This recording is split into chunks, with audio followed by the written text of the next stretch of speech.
Meaning of harpy. Harpy. Harpy. Harpy. Harpy. The term harpy refers to a mythological creature that is typically depicted as having the head of a woman and the body of a bird. Harpies were said to be personifications of storm winds and were often associated with sudden and violent changes in weather.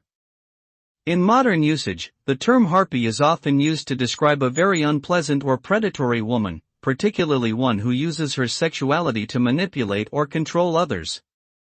The word may also be used more generally to describe any kind of unattractive or unpleasant character.